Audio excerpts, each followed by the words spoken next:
अस्सलाम वालेकुम फ्रेंड्स, कैसे हैं आप सब। उम्मीद करता हूँ अल्लाह ताला के रहमत करम और फजल के साथ आप सब ठीक होंगे।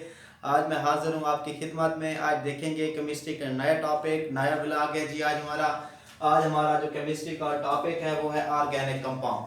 तो कोई अब तक ये बहुत बड़ी डिस्कशन है कि ऑर्गेनिक कंपाउंड्स क्या होते हैं। और दरअसल ऑर्गेनिक कंपाउंड जो है अब तक 10 मिलियन ऑर्गेनिक कंपाउंड अब तक डिस्कवर हो चुके हैं, बनाए जा चुके हैं।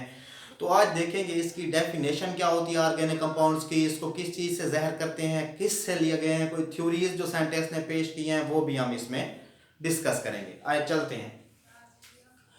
ऑर्गेनिक कंपाउंड की जो डेफिनेशन है वो ऐसी है कि कार्बन एंड हाइड्रोजन ऐसे compound, those compound which are combined by carbon and hydrogen molecule are called organic compound.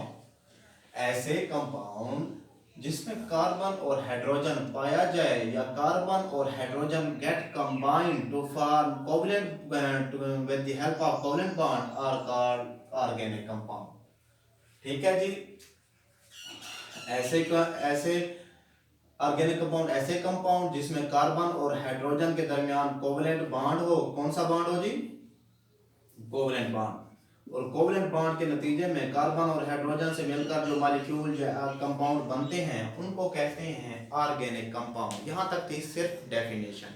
अब हम मजीद देखते हैं कि जो ऑर्गेनिक कंपाउंड हैं इससे जो है इसके एंड देयर डेरिवेटिव्स।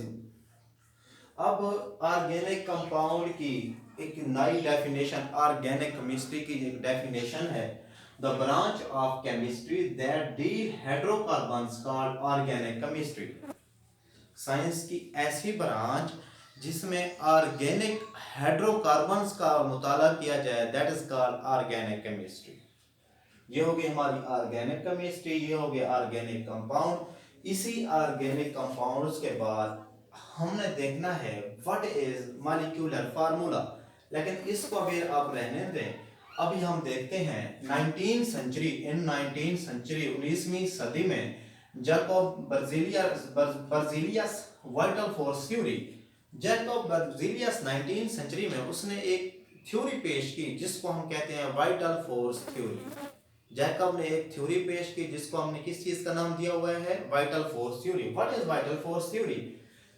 वो कहता है कि इस थ्योरी के मुताबिक जो ऑर्गेनिक कंपाउंड हैं उनको लेबोरेटरी में तैयार कंस्ट्रक्ट नहीं किया जा सकता। 19 सेंचुरी में जैकब ने एक थ्योरी पेश की। वो एक साइंटिस्ट था, उसने कहा जो कंपाउंड्स हैं उनको हम लेबोरेटरी में तैयार नहीं कर सकते। तो इसी थ्योरी की ज्यादा देर अहमियत ना रही क्योंकि इसके नतीजे में एन अदर हैंड को, ठीक है, एन अदर हैंड दूसरे तरफ कोल एक साइंटिस्ट था, उसने ये साबित कर दिया कि acetic acid, lipids, enzymes, pesticide ये सारी चीजें उसने लेबोरेटरी में तैयार करके दिखा दी और वाइटल फोर्स की इतनी अहमियत ना रही। ठीक है जी। अब इसमें देखते हैं what is molecular formula. Formula shows total number of atom in a molecule. किसी मॉलिक्यूल में उसमें मौजूद टोटल एटम की जो तादाद होती है अगर वो शो कर दे तो that is called molecular formula. अब C4H10 इसमें क्लियर मॉलिक्यूल नजर आ रहे हैं, that is called the molecular formula. तीन चीजें हमने देखी हैं, व्हाट इज ऑर्गेनिक कंपाउंड, दो थ्योरीज देखी हैं, ऑर्गेनिक केमिस्ट्री की डेफिनेशन एंड मॉलिक्यूलर फार्मूला।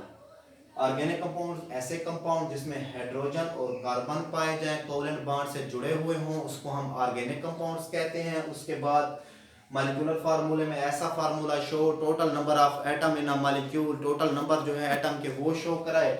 उसके बाद 19 सेंचुरी में जैकब बर्जीलियस ने एक थ्योरी पेश की जिसका नाम क्या था जी? Vital force theory.